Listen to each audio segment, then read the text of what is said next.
See your local Buick dealer today. We removed the battery from the back of the machine. I found an X-Acto knife worked best to remove the 4 plastic or rubber screw covers at each of the 4 corners of the back of the screen to access the screws. Using my screwdriver from Dollar Tree, I remove each of the 4 screws in the corner of the bezel. I collect all of the screws and all of the little parts in a little film can or any container, and I seal it each time for obvious reasons.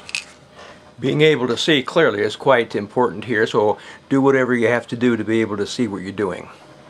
Starting with the side of the screen, get a hold of the little gap in the bevel, and it simply snaps in. We're working from the sides to the top.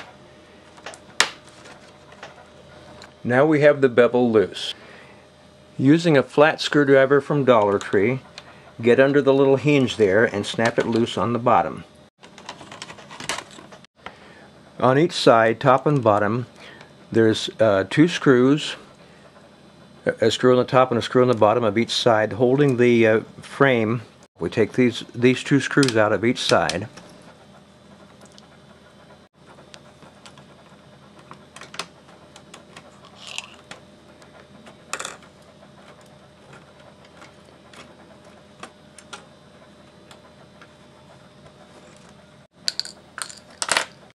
The screen is now free from the chassis, and it will simply lay down on the keyboard.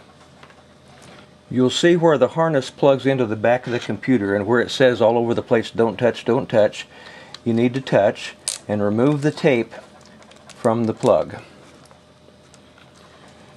Using both glasses and a whole lot of guts, see how the connector goes and see how it snaps in place and snaps out.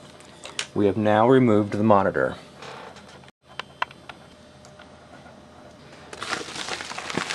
Now we have the new monitor.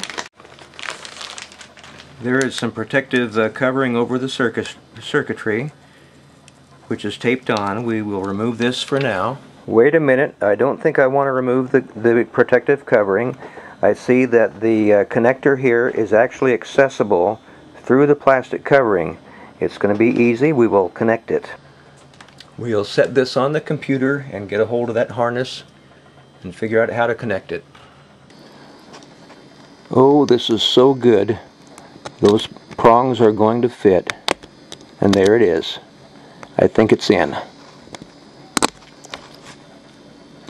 We're going to place that tape carefully back over the connector there, and we're going to insert this screen back in the little side pieces, support pieces here. Leveraging things up to make for easier access, we'll take this X-Acto knife and jack up this one side to access the screw to the hole that it goes into, and it's so nice when the parts have holes that match where they're supposed to be, and this is going together very nicely.